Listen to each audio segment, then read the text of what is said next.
say, do Coach? it. Let's. What do you do say, it. Coach? See, I shouldn't have stepped all over you. Sorry, it's a pause effect.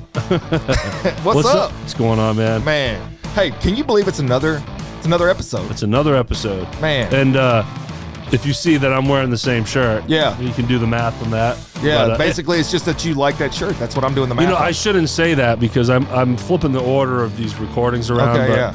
But the episode that you heard and watched that talked about Coach's place in Oklahoma, Yeah. the reality show he was on, was just recorded. Yeah. That's all right. Well, I would have just said it's made it cycle. That's it. But then the next layer is they would not be able to catch on to that with you because it's always Coach Camp. Coach Camp. What to the what? What I mean, to the what? your what? logo, Yeah. I'm going to put it on your camera right now. There it is. Your logo is visible three ways. Okay. The sign behind you, your hat, and your hoodie. It's the trifecta. That's right. Say it once, good. 2, now you're starting to remember. 3 times you're like, we got to finish this thing. Let's finish it. Let's go. I had the wrong sound in there. It's all right. What I meant to do is hit. It's a soundboard. Where is it? There it is. Yeah. It's not my first rodeo, I promise. I Yeah. promise. Well, you know what that happens at a rodeo. You get kicked off sometimes. It's all about the sounds. I'm Yeah, trying to find sure the right is. place. Do I play our theme from the iPad? Yeah. Or do I play our theme through the soundboard? First world problems. Whatever feels, hey, look, whatever feels natural, Yeah. my friend. You go with that soundboard for that moment. Maybe. That's what I'm saying. Well, the last one we recorded was soundboard. This one was iPad. You saw how this one went. Didn't go well. So Yeah. maybe it's got to go back to the board. All right, just keep mixing it up, dog. Mixing it up. Try some stuff. So we, as I mentioned, just recorded some content. Yep. I still have words left in the tank, so I'm like, dude, we got to go again. We hit stop. We're just talking, and Reset. this level of excitement came up on your face. Like, hey, I got an idea. You want to do another one? I like was it, boy. Yeah, let's I like fire. it. Did that look like that, though? We'll fire everything up. Is that like that? No, I mean, if I do, I'm that's not, all right. I'm not an impressionist. But if you were, You got excited. I don't know how I look. I don't know. How do you be excited on the spot? Is that it? You weren't quite that excited. All right. But you were giddy Yeah. to get going. Yeah, I like another some one. stuff, man. I got for part of this whole thing that we're doing, which is obviously we mentioned it before. It's like so get that out, boy, get that out all the way down to the bottom. We're Seinfeld stuff. You know, it's like whatever kind of episode just makes sense, and then we talk about it. Well, I don't know if you know this or not. To my listeners, my last name is actually Camp. Yes. It is actually Camp, and I used to actually go camping a lot. And so I was like, this is a pretty good story. I could share some moments that also connect dots about how I am, who I am, where I came from, what all this stuff actually means. And I absolutely grew up camping. You did? So In Maine. this is going to help me pull up some stories. So we can talk camping for sure. Yeah. So, camping, for those of you that don't know, it's mostly, I thought maybe just mostly a redneck thing. But I guess if you're camping up in Maine, y'all don't have rednecks up there, do you?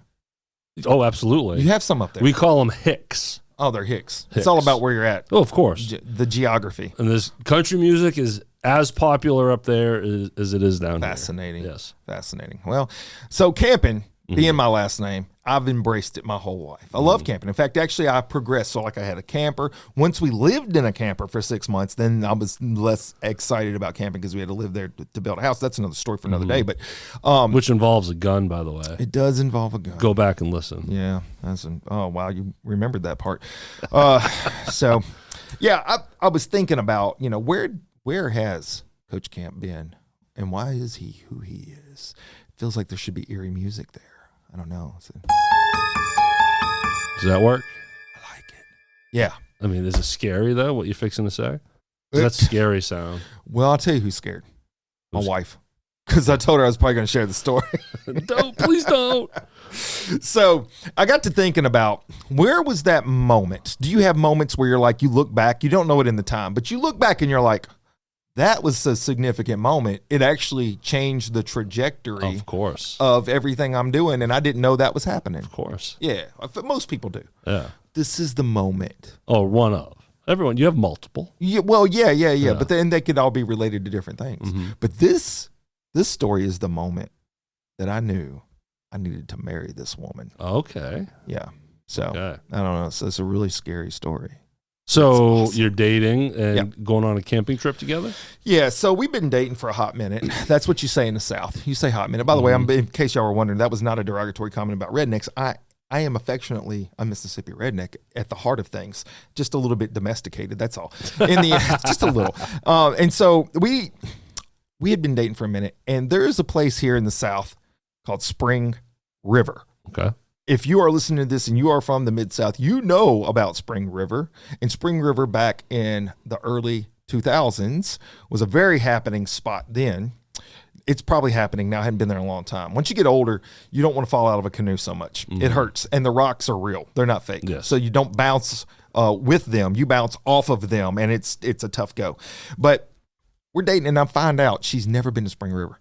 And I'm like, well, this is a no-go. Well, I'm going to have to break up. Because I need to know you can deal breaker. Yeah, well, it is, because I need to know you can survive it.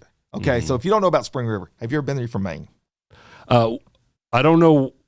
It's in Hardy, Arkansas. I want to learn more about what Spring River is like, but I feel like it's similar to what we had. It's Saco River. Saco. Okay. And we would, you have a drop-in point. Yeah, it is. And you're dragging your coolers and your and tents and everything. You're on a little boat. Well, you ain't got to have a tent with you, but yeah. Well, I mean, what we would do is, I know, I don't want to derail, but Saco River was this. Yeah. You had a campsite. You go to the campsite, you set your site up. Yeah. Okay.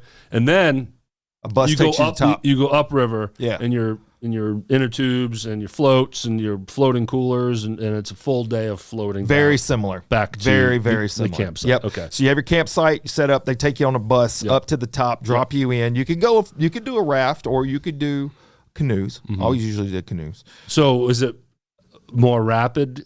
There are rapids, but not high rapids, like low-key rapids. Yeah. But rocks that nevertheless will capsize a canoe in a heartbeat. Okay. Saco River is you're laying down, getting a sunburn, just slowly floating down the river. A lot of the river is that. A lot of rivers, because you can bring an entire day's worth of food and beverage and enjoy the river. Yes. And bank from time to time, hang out with crew. That's what you do. And drink an abnormal amount of beer. Yeah, which is a weird thing about a river and sun, and it's like a whole case later, and you're like, I feel fine. It's so weird. I'm not dehydrated at all. No, not at all. When I peed earlier, it was air, but other than that, I feel fine. So, yeah, exactly. And so she's never done this. And I grew up doing this from like age 18, 17. You know, you start going up there in high school, and then that carries into your life. And I'm like, all right, well, now it's like, this is the test. This is the litmus test to see if you can qualify, because I need to know that you know how to go down a river. First of all, you need to be able to prepare yourself for 6-7 hours on a river. Got to have the right food items. You got to have some drinks. You got to have everything set up. So we go, and it's this is important part. This is why it's the scary movie. It's scary music. The scary music. This is why it's scary. It's an extra echo. Is because it's the last weekend, and there's nobody except for a handful of trout fishermen up and down the river. And this river is a pretty long river. It would take you literally, if you're taking your time, you're not trying to you're not in a row. You're not doing this thing with the stuff. And what was the date of this again? It's in September. So it's still warm? Yes, in this area it's warm. The water is always cold. Yeah. But it's warm-ish. It's nice. It's decent. So we get going. There's nobody on the river. There's no canoers. There's no rafters. There's nothing. And the reason why that's the scary stuff is because something goes wrong, it's just you. Yeah. Because you go during the busy peak season, you could crash, lose everything, and you got like 100 people downriver picking your stuff up and getting it back to you. One of the things you need to know, campers tend to be some of the most salt of the earth people. They care about you. Yeah. They want to help you out. So we get in the canoe. We get going. Plus, you're missing out on an experience. That's part of the fun. That is part of the fun. It's a big part of the fun. Even if you're not communicating with anyone, sure, it's part of the mix. But you're a floating community, and you get to in unison. People watch right together. And people watching is one of my favorite pastimes. Yes. So we're going down the river, and she is immediately. So she's not canoed. She's not been to Spring River. She's nervous. To say at least, she's nervous about falling in. She doesn't want to fall in the river. Gotcha. And she could swim, but still, it's the river, right? Yeah. So I'm like, don't worry about it. I've done this, I don't even know how many times, dozens and dozens of times. So I'm guiding and directing her, telling her how to do it. So we get down in the canoe, we're doing our thing, and a couple hours go in, handful of drinks. She feels comfortable. She's good. So it transitions from terrified to flip to, I kind of want to flip. And I'm like, girl, I mean, like we can park and then we could just get out and swim in the water, some which we did. But for the most part, now it's like she wants to know what it's like to crash a canoe. All right. Early years, easy. You didn't have to wonder. Yeah. It was easy to crash a canoe. You don't want to crash a canoe because you lose your stuff. Yeah. Everything floats out. Yes. The river doesn't stop. There's no stop button. Yeah. I'm like, no, girl, we don't need to flip. When we make it deep, and for those of you that's been down Spring River, you know about Dead Man's Curve. Which I don't even think it's there anymore. I think they blocked it off. But anyways, Dead Man's Curve is some hard S curves with the water going fairly quick. It's not like rapids like at a Coe or something. It's that one moment you have a little fun. You've really got to focus. Yeah. You really got to be able to manage your stuff, your canoe, to be able to navigate the S turns, to get through it. Got to stay nose down, right? Yeah. Otherwise, you're hitting rocks. And rocks, again, hurt. And they don't stop. They are right there. It's just bam. And then it's like, you're gone. Well, man, we get into it and the rapids. And so at some point, she forgets she's got to paddle too. She's forgot her role. The rapids were a little faster. And so she just she hunkers down, which is advice I gave to a friend of mine at his wedding. Yeah. I didn't know what else to say. I was out of words from him. I'm just like, hey, man, when life gets tough, hunker down. It's a true story. She's holding on tight. So she's hunkering. And the thing gets to going, and then all of a sudden it gets broadside. And it hits a rock. When it hits the rock, it catapults me. And like I fly out. I don't see anything. I just hit the water. And it takes me a second to gather myself to come back up out of the water. Now, this is the moment, ladies and gentlemen. This is the moment. This is how that sounds. Yes. This is the moment when I realize this woman is my woman forever. Interesting. Yeah. So when I come up out of the water, Derrick, discombobulated and spun heavily as though I was in a washing machine, I look back. Now, understand, we've only been dating just a couple months. And this lady, I don't know how she did it. She's waist deep in the rapids. The canoe is wedged into the rock. She has one hand on the canoe, and she has the other hand on our cooler.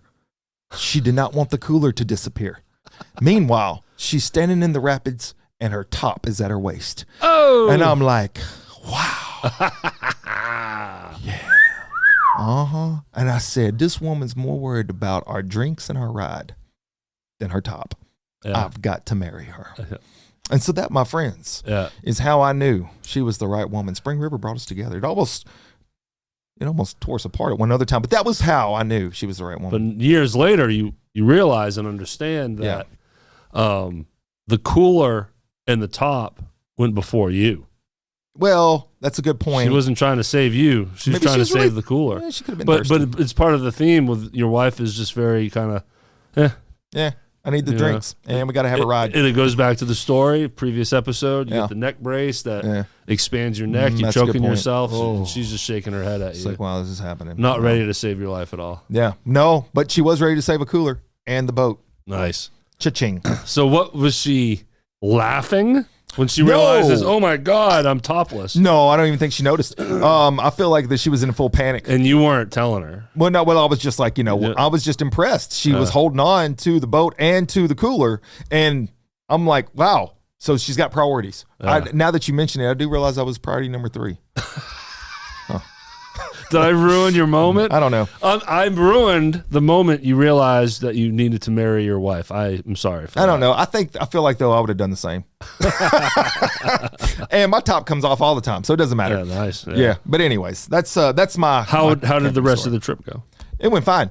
In fact, afterwards, she was kind of excited that we did crash once. That's what she wanted. She got the opportunity to crash. Did she get thrown out? What I mean, like I said, I don't know what happened with her. I emerged, did she tell you? Well, when I emerged, she was holding on to the boat and to the cooler. Right. So when I emerged, but did you ask what happened to you? Well, I mean, she obviously wasn't thrown too far because she was holding on. So I don't know. She didn't say anything. She didn't tell her.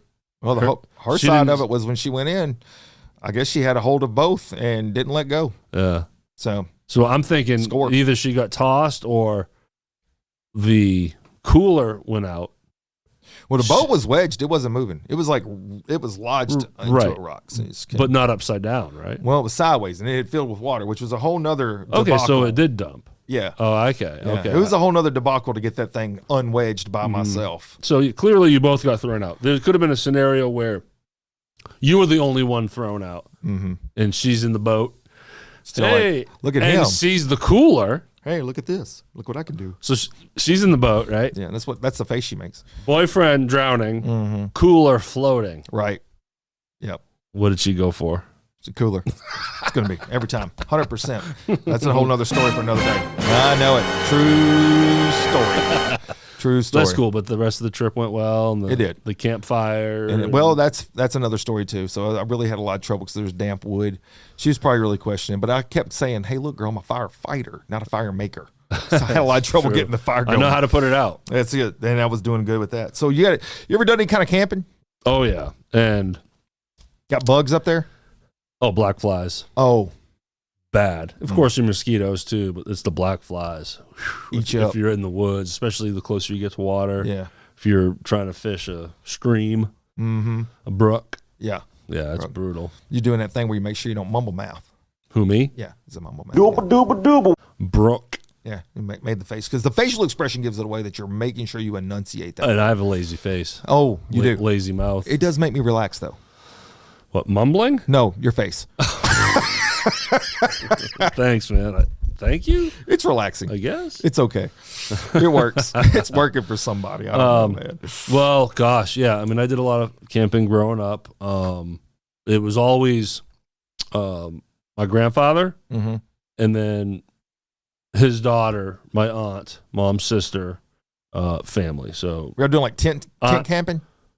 Yes, yeah. and then some camper camping. But we say aunt. Let me just put that out there. I know we're in the South. Say aunt. We don't say aunt. Yeah, just make it one Aunt syllable. Dolly, Uncle Ronnie, and then my cousins Ronnie, Scott, and Wayne, and my grandfather. Ronnie's making an appearance again. Ronnie's boy, that boy right there. Same Ronnie. That boy out there. My mom was preoccupied. Okay. We'll say. So stuff going on. So it was just So camping with grandfather and aunt and uncle, cousins. We used to go to a place called Sebago Lake, Moosehead Lake, and a lot of tenting growing up. But then they bought a lot of land in northern Maine, Hancock County area, I believe. And we actually talked about this in an earlier episode because Hancock County? No, the camp, because we built it as a family. I got bears up there. Yeah, and that's where that came up, right. because while building any trip we went up there to continue the build, and by we, my aunt, uncle, grandfather, and maybe my older cousins, were me and Ronnie. Probably weren't. I think we hammered some nails in, but I don't think we were allowed to touch anything. You shouldn't. You shouldn't. After I've heard about the car burn up thing, you should not be touching anything. They learned their lesson. That's what's happened.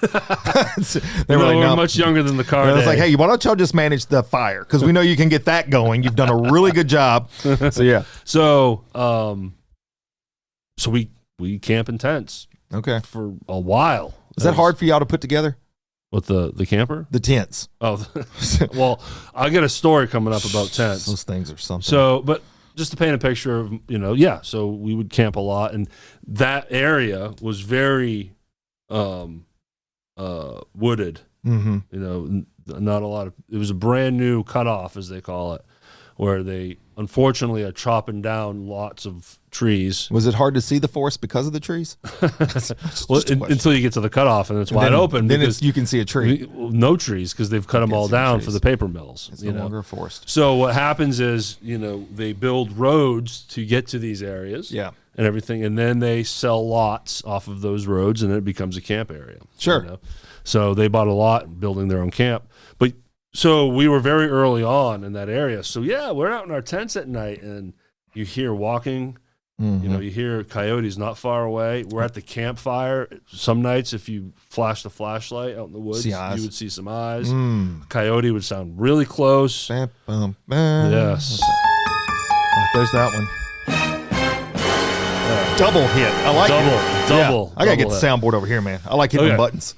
All right, but Yeah, here's a camping story. I get distracted. Sorry. And earlier we were talking about marathons and how I was going to talk about. I don't want to read ahead here. Do your thing. But this involves camping. Yeah. And marathon tour. Okay. I like it. So Combo. marathon tour. So I'm in a band. I'm playing for a guy. His name is Chaz Collins, right? And we're playing the country club circuit, which is your favorite. Very low money. Oh. This is in between some casino stints where, times were better. I'm in a kind of a lull music career wise, but I landed a gig with this guy that at the very least is busy. A lot of road work. Doing stuff. Yeah. Doing stuff. Not making great money, but it's busy. And he eventually announces to us that he and his booking agent put together a 13-week run, as you call it. Yeah. And with some casinos peppered in there, like in Minnesota. But were you camping while you were doing this? We're getting there. Oh, okay. So, I'm now picking up what you're laying down. So okay. And how it works is whether it's there's a lot. Still to this day, there's some clubs that do this, but a lot have gone away. Yeah. But typical would be they hire you for 4 or 5 nights, and then you can go to the next club 4 or 5 nights in the casino, and that's how casinos work too. So we went on a 13-week run, playing 4 to 5 nights a week. So that's why. That's 3 months. Yeah, it's 13 weeks. Yeah, I mean, it's exactly 1 quarter. Yeah. Right. I also want to talk about how weird that is when you come back home. Okay. Being gone so long. You're used to sleeping in a tent. Well, so when he tells us we're going here, we're going there, and we were playing Jackson Hole, Wyoming. It's a nice place. Yes, beautiful. I've been there. And $1 Million Cowboy. Okay, I know. Is the bar. Oh, yep. Is the music venue in there. Okay. $1 Million Cowboy. And it really did not pay well at all. Wasn't $1 million. It was not $1 million. Shocking. But it's a place that you say yes to. Okay. And it's a router. The week before and after. Oh, this was actually a 2-week deal here. But anyways. So sometimes you take something that's less than, but it's the bridge to the next place. Sure. So you take what you get, whatever. That's what you're doing with me. That's right.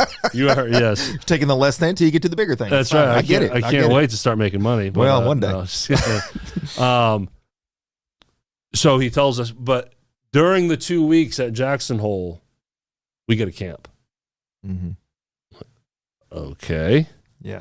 Hotel rooms, band houses. It's probably expensive. Typical thing is you might get like a double wide trailer with 5 bedrooms in it as the band house. So that's where you live through the week, or you get hotel rooms, whatnot. But this club did not provide anything and did not pay. Didn't pay well enough to get rooms, but we're also in Jackson Hole, Wyoming. So I think air costs money. It's very expensive. There's no way he can afford rooms. So the only way it could be done was that, and he was very clear to everybody to make sure that they were okay with that. And one of the guitar players says nope and didn't do the whole 13 weeks because of that. Not a camper. I had no choice. You needed it. I got to do it. Yeah. So I can't remember where we're coming from, but to get there, we decide to go. We go through Yellowstone. So I want to say we go up north and then we come south to where we're landing at. I can't remember the logistics, but where we're camping is over the pass, north Wyoming into Idaho. Okay. And it's beautiful up there, though. So pretty. Gorgeous. And it's summertime, but all the Rocky Mountains are white-capped. They got mooses. Where we camped was probably, I think it was like a 45-minute drive from the Great Tetons. Nice. Yeah. So beautiful. Oh, yeah, it is. Gorgeous, you know. Picturesque. I like to use that word sometimes. So that's where we know we're going to camp. Okay, so, but we didn't time it out the best, where by the time we got to the campsite after literally being in the van 20 hours plus. Sounds fun. Driving from the previous place, but then taking the scenic route. 20 hours in the van. Everybody loves everybody. So, but Smells which is common. But what you normally do is after a 20-hour run Get in a like hotel that, room. you get in a hotel, you get in Sure. a bed, Mm-hmm. couch, even if it's a sleeping bag on the floor, it's there. Right. We roll into a very dark, small Yep. campground with no one there. It's in the middle of the night and no tents like set up yet. So we're exhausted, and then now we got to set up tents. Yeah. And to his credit, Chaz made sure to accommodate us as best he could.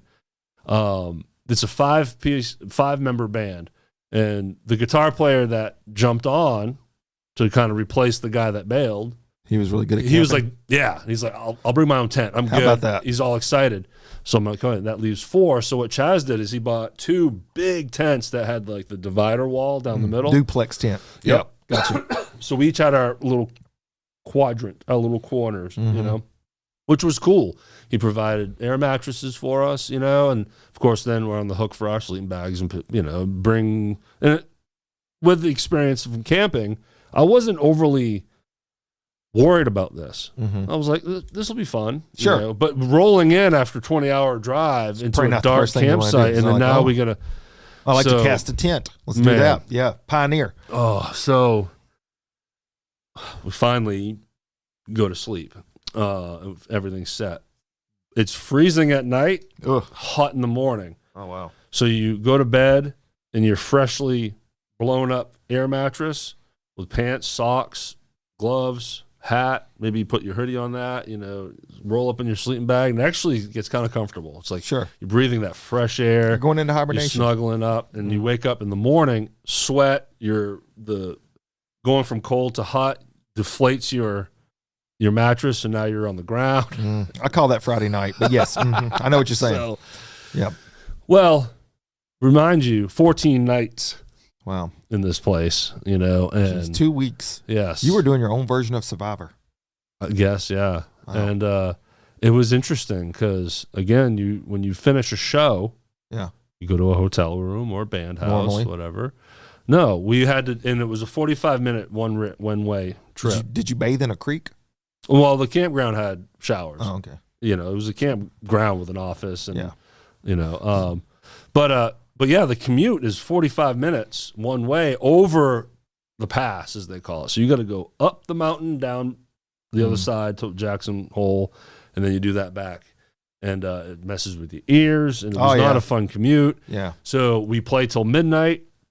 Now we got to do that drive. We get to a campsite with no fire lit, middle of the night, want to wind down after a show, and then realize, oh, we didn't buy enough wood. You know, just those little things, you Sure. know, and you're like, and you're going to bed feeling dirty, you know. You're in the woods Yeah. though. You could go get a tree. and there School were trail, and there there's were no some time. days where we didn't shower the next day. Well, so they thought, hey, look, this is a really earthy group. They have so- a unique band smell Yes. about them. I played some of the nights there after not showering all day and laying around and just felt gross, you know. But early on, we had a lot of excitement and energy. There was a big field area, so we're out there throwing the football. Yeah. We're all bouncing around and all got the worst sunburns. Nice. So then that killed that It's weird. mode. You're so dark complected. So that no, us Frenchies from the north are pretty pasty. Yeah. But I do tan. I can put on a good tan. You can? I can. All yes. right. But so You know, I once had an ID that it was a light skin black. I just throwing that in there because I can. and we've covered that in the show. I can haven't do we? that. I can Yes. do that. Yes, I get in the summer. Yeah, the story of you buying alcohol and hiding it in your employer's refrigerator section. That ID got me into a lot of scenarios. A lot of scenarios. So that high energy, let's have fun. Not there by the end. You live once, man. When in Do it. Rome, let's bubble. And no, after a few days, we're like, oh, this is reality. And also, what I forgot to mention is this job is 6 nights per week. So it was 14 nights because the night before the first show, but we play 6 nights, 1 night off, 6 nights out. Wow. So yeah, But so, that trip home was fun too. no, it wasn't. And no, we didn't go home from there. We ended up going to another week. But Probably got you a little bit of hotel another room spot. Yeah. Oh yeah. And then every spot after that. And it was like amazing. See, that's what you got to do. You got to deprive yourself sometimes. Yes. And I will say, minimums. What was cool is it ended at the Grand Casino in Hinckley, Minnesota. Very popular circuit for bands, circuit stop, if you will. And they hook you up. Okay. And each member gets their own half single wide. You guys went to the Beverly Hills. Yeah, so it's a nice little living room, kitchenette, bathroom, bed. You know, beautiful. And you get your own. Wow. See, I wish so that's how we ended. It was you need amazing. a button. It's like, hey, we're moving on up. Or we can just say, I mean, we just cannonballed, you know. That's good, though, man. And walking into that room was like, yes. Woo! All of those. A cacophony, if you will. Yeah. But it was a long 2 weeks, though, you know. And, sure. And just so. Hey, look, so your tent thing, I just want you to know this. I have trouble. You know, I would like to think that I'm your typical domesticated dad where I don't read directions. Yeah. I don't read directions. Yeah. What happened? I'm just checking the cameras. Yeah. So did I get in trouble? Am I in trouble? Is this happening again? This is happening. So yeah, I don't really read the directions. So it's like, well, it's just a tent. I can put these things together. Well, it doesn't usually go that way. It doesn't go that way. And I learned that I'm not a great tent maker when my son was in Boy Scouts, just real fast on another camp thing. And we went to Huntsville, Alabama, and we were going to do our tents. And so I'm thinking, because I've not been on a Boy Scout trip before, I'm thinking the kids got to do this stuff. They're the ones in the Boy Scouts, not me. They're the ones that need to learn. I'm bringing them, and so y'all should be. But then they're like, no. And so the counselor people are like, all right, everybody has their tent, so you and your parent put your tent. I'm like, I got to put this tent up? What are the kids doing? Are y'all not earning a badge or something? What is happening? Well, I don't have any badges. I don't even have a cool outfit. So I start trying to put this thing together. It ain't. I don't know what the short pole to the long pole, and finally, I can't do it either. I'm functionally illiterate too. When I look at a manual of anything, a put together guide, I can't. I don't read them. It's just got words in it. I can't read it. I go to YouTube now. They didn't have it back then. They didn't have YouTube back then. Yeah. So that's what I usually use. So whenever I see this thing, I'm just like, all right. So camp, what are you good at? And I said, thinking outside the box, because I don't know where the box is. I don't know where it's at. People say think outside. I have never even seen the box. You're thinking outside the tent. I'm so far outside the box, I can't see anything. Thinking outside the tent. And most tents are boxes. I forced that joke in. It's okay. It's fun. So here's what I do. I've got Native American in my family. I'm not laughing at the Native American part. I'm like, what? Yes. No, I actually have. I do. I was late on the. It's okay. I'm like, what would the Native Americans do? Yeah. What would they do? They would build a teepee. So I took all the poles and I just fed them in a way and then weaved them at the top and took some duct tape and then I taped it at the top. And I was proud of myself because I had made a teepee out of this tent. What did the other adults say? They were not impressed.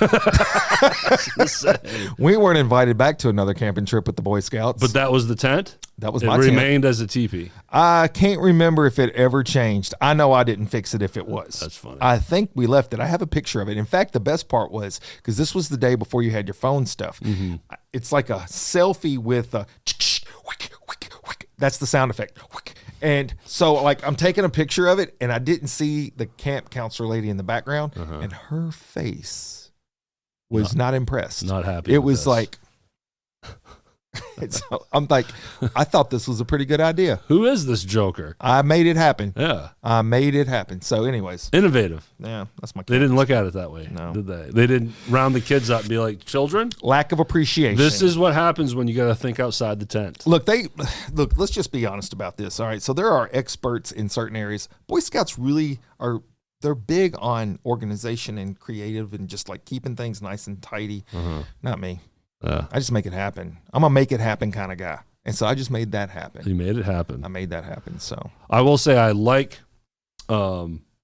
setting up my inside of my tent, whether it's back in the old days when I had my own little one or sharing a small one with my cousin Ronnie.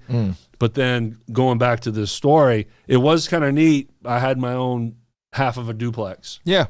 It was a decent sized little space, but you get the feng shui. You know, you get your spot. You have your privacy if you need it, and you have things in certain places, And that's kind of gives you some form of a little bit of normalcy when you're camping. I enjoy that part. Well, and I am big on having my own space, obviously. So whenever I would go camping, I would always try to because we went tent camping for a little while. And then I graduated because I realized, all right, so putting these tents together is not my thing. Mm-hmm. We did graduate to a pop-up. And then life got much better because it was easy. You just do the little thing, and then put the pops out, and then we're good to go, and we're camping. So that part was easier. That's the kind of tent I would need. That's what I liked. But yeah, these duplex tents, those, I mean, no joke. Sure. It's a novel. It's huge. It's huge. The instruction, that thing now. The instruction manual is a book, right? It's a book. And we're in the middle of the night, and 2 of these need to be set up. I don't know what I'm doing. Guitar player is doing his own tent. Which leaves drummer and keyboard player. They were having none of it. So poor Chaz, had to kind of figure it all out. It's pitch black, so we got headlights on. Yeah. Poor guy. Too bad y'all didn't have video of that. That's a good B-roll moment. Yeah. You mentioned something. You said marathon. Yes. I ran a marathon recently. Yeah, in Iowa, correct? I'm a fat guy that runs marathons. Well, by run, it's loosely interpreted as I just moved down the road. I would say better representation of a fat guy. Well, I mean, I feel like I got the dad bod. I'm rocking it, but no. That was my 32nd state, and that's my goal is to hit all 50 states. Mm-hmm. And by the way, so that race was miserable, absolutely miserable. Wind, 20 miles per hour. Mm-hmm. I don't know how Iowa did it. I think it was a conspiracy. They had it a headwind the whole way, so every time you turned, it was still in your face. I don't know how they did that. Dry air too. Did you? Pretty dry, but it was so cold I couldn't feel the dry. I just felt cold, and. It's funny because I used to make fun of my mom being like that. She was that classic mom of, we used to have, this is the voice I get from my mom, says, we used to have to walk to school 20 miles in the snow, uphill, both ways. Yeah. And I'm like, how do you go both ways? What kind of topography are we working off of? But it was like that moment. The wind was every time I turned, it's in my face. And I'm like, this is stupid. Yeah. So I complain. I don't know if you know that about me. I'm a complainer. Right now, if my wife happens to be, she's like, he's a complainer. He's definitely not here. This is the face. He's complaining. I don't give you any reason to complain. I guess because you don't complain. I feel guilty mostly when I'm up here, but yes, because I feel like the anchor. I'm the anchor for who? The boat. I'm slowing down the boat. This boat? I don't know, dude. Oh, anyways. I mean, for many parts of my journey here, you were the only other person on the boat. Well, that makes me number 1 and the last one. So the whole thing about this race was I got so mad about it that I was like punching at the wind, and I'm just like, I'm going to finish this thing. Well, at some point, right, like around mile 13, 14, this is an important factor to lead to the next little quick snippet, was I noticed, I'm like, there was very few people running this thing. So first of all, my first impression is Iowans are pretty smart. They knew not to come out on the stakes. It sucked. There was very little crowd support. Not a good time of year, right? Not a great time of year. And then very few water stations. So very little of everything. So I'm just kind of mostly just out there by myself for most of the day. But I noticed at some point around mile 14, there's this older couple, older than me, not like old, but like older than me, behind me about mile 14. I'm like, all right, I'm going to beat them. I don't have anything else. I'm just going to focus on making sure they don't pass me. So they become your pacer. They become my incentive to keep moving when I didn't want to. You made it a challenge. It was my thing. Yeah. I had to have something to distract from the wind because the wind wasn't going anywhere. But you needed a challenge other than finishing it. Yes. You needed like another little side game. I needed something. I needed a side game. So the funny part of this is I would try to push myself, go. I look back and they're still coming. I'm like, dang. So then I push myself and I get a little ways ahead and I know I would be slowing up. And then I look and they're coming. I'm like, dang. So this becomes a thing for me for the next however many, 10, 12 miles. And I cross the finish line. And then a few minutes later, here they come across the finish line. Now, keep in mind, we've never spoken the whole time. I stayed ahead of them. They cross the finish line and she starts into some rant about, I just want you to know we've been trying to catch you for the last 12 miles. And I said to myself, I kind of knew that. That's why I didn't let you. So it was a good, satisfying feeling knowing they were trying to catch. I didn't let them know. I didn't let them know that I was racing them. You should have. They would have laughed. Smack. But if they watch this, they probably are. But they were joking, right? Were they They were not mad, yeah. But they were for real trying to catch me. Yeah. Oh, man. They were for real trying to catch me. That would have been... Now, you should have shared that with them because they would have thought that was neat. That's the first time in my life I've ever won a race. So we were racing unofficially, and in the middle of the pack. In the middle of the, well, probably more like the back of the pack, like the very back, the tail end of the entire pack, yes. Which there was not much of a pack. It was more like a fanny pack. It was very, very small, very small. But that leads me to... A fanny pack. That leads me to my first marathon. Did I ever tell you about my first marathon? I don't think so. I want to share this. What state? Tennessee. Okay. This is my very first one. This was before I knew I was going to try to do all 50. Gotcha. So you ready for this? Yeah. It's a true story. I was pretty fit. I was in my early 30s, and I get this idea I'm going to do a marathon. Mm-hmm. I've never ran a marathon. Furthest I ever ran was 13 miles. This is where a story is kind of interesting. So I get to the race day, and I've done my runnings, but never passed 13 miles. What's the name of this race? St. Jude. It's the St. Jude. It's the St. Jude. Gotcha. Yeah, it's the best one that I probably ever ran as far as like the meaning behind it, and then the crowd support, and then the after thing. It's huge. It's so good. It goes through the city. It's a big deal. Everything about it's good. And so it's cold because it's in December, but it's not unbearable usually. Mm-hmm. So I get there, and on this day, I'm making the classic mistake people do that don't know what they don't know. And I'm looking around, and the whole time I'm like, I'm gonna beat you. I'm looking, and there's probably 20,000 people, but I'm just like, I'm checking them off. I'm like, I'm gonna probably beat all these people. I might even come in first. I don't even know. Is anybody here? Is anybody from Kenya? I'm gonna win this thing. The Kenyans will win. What you gonna do? Let's go. If you are from somewhere in Africa, I'm gonna lose. Ethiopians always win. Kenyans always win. There's a handful of Scottish people that can win. Most people can't run fast for that long. So I'm like, all right, I'm gonna be top 10 probably.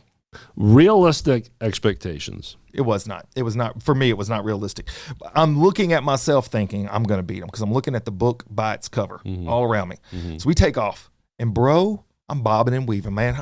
Joe Frazier, I'm running through people, man. I was weaving, and I was like dancing sometimes, get somebody do some music, and I was like helicoptering, and I'm like, I got this, man. Definitely not thinking long term. No, I'm thinking I feel great. Yeah. I'm at mile 5. What could go wrong? We got 21 more miles. This is easy. And I was pretty fit back then, actually. So I'm like, man, I'm rolling, and I'm just weaving, and I'm weaving. And then something kind of crazy starts to take place. Around mile 17, my body started rejecting everything I was doing. Yeah. It was very angry at me. And my legs start hurting, my knees start hurting, my hips, my back, everything's just locking up. And it's like, this is some stupidity, and we're all checking out on you, dog. What you gonna do now? Yeah. That's how my body talks to me. We're kind of cool that way. And so now all of a sudden, Derrick, I'm slowing up so much. I feel this backdraft of wind with everybody passing me. All them people I had been weaving past and dancing upon. And then I'm like, oh God. Look at this kid. Look at all these people. This is awesome. Look at how, you're going so fast. Look at how fast you're going. I remember you passing us. Look at that. 5 miles ago I had you. I don't have you anymore. Yeah. So now it starts to occur to me, I'm going to come in last. So from first to last, easily. I'm like, I'm not even going to be able to finish. Maybe, I don't know, but I'm probably going to be last if I do. And I get to about mile 25. Oh, okay. Mile 26.2 is where we end. Mm-hmm. I'm like close to mile 25. So many people, Derrick. So many people have passed me. And you're still struggling? Oh, God. I didn't even know how I was still standing. I've never ran this far in my life. Are you drinking? Oh, yeah. I'm doing things. You're taking care of the fluids. I'm eating, I'm drinking, I'm doing stuff. Okay. Yes. That wasn't that. It was just my body in a full upheaval of this is stupid. So it wasn't like dehydration issue. It was just aches and pains and body mad at me, muscle spasms. Very much so. Yeah, very much. So I get to mile 25, and now my thought process is, I guess I just need to finish. And then it happens. I hear the smallest, and I look to my side, and this elderly man, I'm going to put an age roughly 140. He's at least 140. He's got kyphosis on his back. He's hunched over, and he scoots past me. And he's dragging his feet, kind of sliding. Well, I mean, look, he's 140. I'm not judging the man. And I can picture and hear this right now. And I'm like, holy, yo! And now it's personal. And I'm like, if I don't beat anyone else in this race, I'm beating that guy. I'm beating him. And so I just suck up as much. I was like, I got to go. And so like, I'm forcing my legs. Were you walking when he passed you? Ish. How could you even be jogging in any way if that gentleman passes you? Well, I feel like I was jogging mentally. Physically, apparently, it was not so much a jog. Were you all on all fours? Were you crawling? No, I was just trying to move. Okay. So you were moving very slow. I turn into Frankenstein. I got like my legs, like they're very stiff, and I'm just like shoving my feet forward. So I scoot past him a little ways, and I look over my shoulder. He's getting behind me. I'm like, all right, okay, good. All right, he's not going to beat me at least. Okay, so I'm like, all right, I'm good. You need old people behind you to pace you. Sometimes. Part of the story, yes. So in my head, I'm still going at a decent pace. Apparently, in reality, I was not. Do you see the funny relationship between this story and your Iowa? Your that's what one? I'm related. That's the Did I skip ahead? No, I'm connecting the dot. Okay, sorry. That was my first win. Yeah. This past couple weeks ago, because this was not going to turn out that way. Oh, this is the end of the story on this. I don't mean to jump ahead. It's all right. It's all because you're thinking, well, he's got him. Oh my God! Yes, I can't wait. So as I'm going, I hear the, and I'm like, you got to be kidding. It's coming up I look on your back, tail. and here he comes, man. He don't even look up. He doesn't know at this point. I'm actually thinking about hip checking him. I just like a little, and if I know if he goes down, he ain't getting up for a minute. Hip checking. He's 140. I'm like, if I can just get him on the ground for a second, I know I can get enough distance. Is there anybody else behind him? There's people, and I couldn't pay attention to anything else because all I could think about was how is this guy that had to drink Metamucil this morning beating me so easily? And I don't even know all the other health problems he probably has. I mean, this guy's beating me, and I felt like I was going to win some stuff. But at least you're not the only one. He's beating other people. He is beating other people. Yeah. And this is probably like his 2000th marathon, I'm assuming, just judging by the years. And so I pick it up again, and I pass him a second time. And now I'm like, this is like NASCAR. This is the longest mile ever because all I had was a mile 0.2. And where is the end? I'm thinking any minute I got to see the finish line. And so now I get ahead of him. And I'm like, all right, I got a good distance. And then I guess I settle back into my slower pace. In a very short amount of time, I hear, and I look over, and this joker comes running by me again. At this point, I'm defeated, Derrick. Yeah. And so I do what everybody in my position should do, and I cheered him on. I was like, "You got it, man! You go! You are my inspiration!" And he just kept going. Did he laugh? Did he? I don't know that he heard me. He's 140, and he just kept going. And I was like, that's it, I'm done. You didn't bother. There was nothing left in the tank. I was already on fumes. And so he goes on. And then at some point, and I don't know how much time elapses, I turn a corner. There's the finish line. I'm dragging myself across the finish line. Yeah. All right, 5 hours and 33 minutes is how long it took me. All right, first marathon ever. Yeah. I'm thinking I'm going to finish at like 3:50. Oh, you thought you were going to beat everybody. This is what I'm top 10. This is what I'm telling you. You were so top 10. My idea of perception versus reality was way off. The value was way off. So what I do in that moment is I just chalk it up to, hey, I finished my first marathon. Yeah. So I want to feel good about I did my first one. I didn't know what to expect. Now I know better. Cross it. We're at Redbird Stadium. Crowd up there. Great stadium crowd. People cheering. Oh, that's where it ends? That's where it ended at that time. Cool. Here comes my wife, Alicia. She's making her way through the crowd. She gets up to me.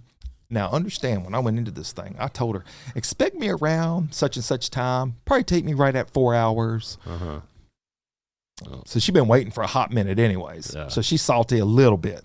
And then she's like, was everything okay? Because these were the days before cell phone and stuff. Really, I didn't really have a cell phone. So it's like, it was a long time ago. And if I did have one, I sure didn't take it with me because it was probably a flip phone. And I was like, yeah, it was just harder than I realized. She goes, well, I got to be honest with you. I really got concerned when I saw the guy with kyphosis come across the finish line. I said, girl, you ain't talking about no kyphosis. We ain't talking about him. You don't understand. The struggle's real.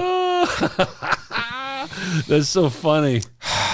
Oh, she noticed it. And it's so real. Because he did look like he should be able to go check his mail. And he beat me. Now, do you know your place? Oh, that marathons? Day. Well, I mean, they will tell you. Do they list it out? Well, so yeah, you can look up your results, yeah. What was your results? I don't remember. That was the first one. You weren't last. No, I wasn't last. Bottom 100? Oh, probably. I don't know. There was 20,000 people. I don't know how many ran the marathon. You know, those things always list out. Now, it depends on the race and the location because there'll be more elite runners in some places than others. Memphis hosts a lot of really good runners. Yeah. Really good runners. It's a big marathon. It's a big marathon, yes. And actually Memphis has a really big running community. Yeah. So, I mean, my unrealism was easily seen by the guys that were winning. Unrealism. And the fact is, most of the time, the winner of the marathon is finishing when I'm at the halfway point. That's just the reality. Still, that's what's happening. Those are the real deal. Yeah. The guy that won in Iowa had on a tutu and some little flippy horn things, and he did it in like 3 hours and 40 minutes. Tutu. He was literally wearing a tutu, and I'm like over there just struggle bussing. What's your best time? 4:37. Where was that? Las Vegas. Okay. I bet on myself. 4:37. Yeah. I actually thought I was going to do around 4 on that one, but I had better reason to believe that because I just finished an Ironman. So I was in really, really good shape at that point. And Las Vegas was pretty flat, so I thought I got a really good shot. But it was not as fast as I thought. Still 4:37. That dry, crisp air, too? Did that? It was pretty dry. I don't think it did. It was at nighttime. We started at like 6 o'clock at night, 7 o'clock, and it got dark pretty quick. It was November. But it was cool. It was a fun one. Ran down the Vegas Strip. So that must have been cool. Yeah. So the St. Jude marathon #1, is that your worst time still? No. What's your worst? Well, I had some really bad ones. Really? May have been Chicago. It was like 6:20, 6:30 something. But at mile 7, I started throwing up. I got real sick, and I think it was the Gatorade. It became a whole thing. It was like I actually thought I was going to die. And you fought through it, though. I'm going to tell you, actually, the backside of that is kind of inspiring in a way, looking back on it. At the time, I was depressed about it, but I started throwing up, and I didn't think I was going to make it. Every step was arduous, and I just kept forcing myself. I was like, just go one more mile. Just go one more mile. And when I finished, I collapsed just on the other side of the finish line, laying on the ground. Now, my wife didn't think I was dying, like I felt like I was dying. And so a medical team starts to come over, and they're like trying to assess me. And she's like, he's okay. He's fine. He's fine. He's going to be fine. He's going to be fine. Yeah. Don't worry about it. And that's why she chose the cooler. I know, right? And so the cooler is like, I don't know if I'm going to be okay. And she's like, you're going to be okay. Just keep breathing. You're fine. And so she's a nurse practitioner. And so I get up finally after a while, and man, we were like almost a mile from our hotel. Yeah. And I walked back to there. And I felt so bad. Anybody that's ever ran, you're about to know how bad I felt. I didn't take off my running clothes. I didn't get in the shower. I got in the bed and covered up with the clothes on that I just finished that race in. All sweaty and nasty. Just disgusting. But I just didn't feel like I could move. Wow. And I continued to throw up through the evening. Damn, dude. And I don't know, man. Something hit me hard. And then by like 8:30 that night, I started feeling better, and I got a shower. And then I went and ate Giordano's pizza. Damn, dude. So was the throwing up from a bug? You mentioned Gatorade, dehydration. What was going on there? My theory is that the Gatorade was real sweet. It was not mixed well. And I was pounding Gatorade at the front of the race because I was just thirsty going into it. And it was warm. It was warmer outside. But you would think that'd be one puke. Yeah, you would think that. I mean, it could have been something I ate. And I don't also, know. Throwing up dehydrates you, correct? Oh, sure it does. So, I mean, you probably did not do the safest thing. It was a rough go. I should have probably dropped out. I didn't. I finished. But, I mean, you're a paramedic at this time, right? Or fireman, paramedic? Yeah, I was a paramedic. And I was also a young person that thought he was invincible. Is your education kicking in saying? No, it was my young stupidity kicking in. Is that I just I'm not quitting. Yeah. I'm too tough for this. Yeah. It's probably because I am a firefighter. I'm gonna go. Yeah. Now at 50, I'm like, oh, no, we can do that another day, y'all.